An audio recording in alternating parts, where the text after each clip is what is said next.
আসসালামু আলাইকুম ওয়া রাহমাতুল্লাহ। আশা করি সবাই ভালো আছেন।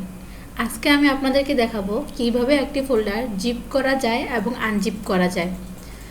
জিপ তার আগে আমি বলে রাখি, যারা আমাদের চ্যানেলে নতুন আসছেন, প্লিজ আমাদের চ্যানেলটাকে সাবস্ক্রাইব, লাইক, কমেন্টস এবং শেয়ার করবেন। এখন আমি আপনাদের দেখাবো কিভাবে একটি ফোল্ডার জিপ করা যায়।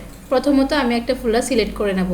মাউসের লেফট বাটনে ক্লিক করে এই ফোল্ডারটাকে আমি সিলেক্ট করে নিছি এবং রাইট বাটনে ক্লিক করব। ক্লিক করার পর আমি যদি নিচে যাই তাহলে দেখব যে সেন্ড টু লেখাটা আছে। আমি সেন্ড টু লেখাটাতে ক্লিক করব এবং এর পাশেই লেখা আসছে অনেকগুলো। এই লেখাগুলোর ভিতরে কম্প্রেসড জিপ ফোল্ডার একটা লেখা আসবে। আমি এই লেখাটাকে আবার ক্লিক করব। ক্লিক করার পাশাপাশি সাথে সাথে আমি দেখব যে আমার ফোল্ডারটি এখানে জিপ হয়ে গেছে। আশা করি আপনারা বুঝতে পারছেন যে আমি কিভাবে ফোল্ডারটি জিপ করছি। এখন আমি এই জিপ করা ফোল্ডারটিকে আনজিপ করে দেখাবো। এখন আনজিপ করার জন্য প্রথমত আমি এই ফোল্ডারটিকে সিলেক্ট করে নেব মাউসের লেফট বাটনে ক্লিক করে, এবং মাউসের রাইট বাটনে ক্লিক করে আমি অনেকগুলো অপশন দেখা যাবে। এখানে এক্সট্রাক্ট অল যে লেখাটা, এই যে এখানে দেখা যাচ্ছে যে এক্সট্রাক্ট অল, এই লেখাটাতে ক্লিক করব। এই লেখাটাতে ক্লিক করার পর এখানে একটা অপশন আসবে।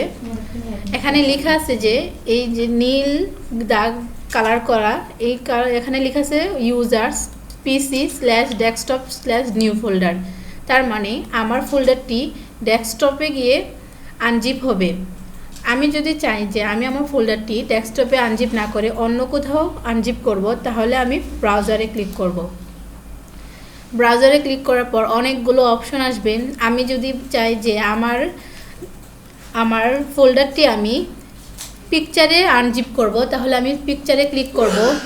পিকচারে ক্লিক করার পর আমার ফোল্ডারটি এখানে চলে আসবে আনজিপ হয়ে। এখানে আমি সিলেক্ট ফোল্ডার ক্লিক করার সাথে সাথে এখানে আনজিপ হয়ে যাবে।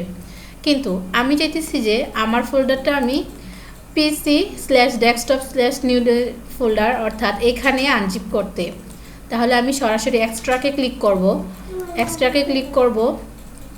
ক্লিক করার সাথে সাথেই যেহেতু আমার ফোল্ডারটি অলরেডি আছে এই ল্যাপটপের ভিতরে, যার কারণে এখানে দেখাইতেছে যে replace the files in the destination. এর জন্য আমি এখানে স্কিপ দিস ফাইলস লিখে দেবো, এবং সাথে সাথে আমি দেখতে পারতেছি যে আমার ফোল্ডারটি ডেস্কটপের ভিতর আনজিপ হয়ে গেছে, এবং এই যে আগে এখানে জিপ ছিল এবং এখানে আনজিপ হয়ে গেছে। এখন আমি এখান থেকে বের হয়ে যাব। আশা করি আপনাদেরকে বুঝে দিতে পারছি যে কিভাবে একটি ফোল্ডার জিপ করা যায় এবং আনজিপ করা যায়। ধন্যবাদ সবাইকে।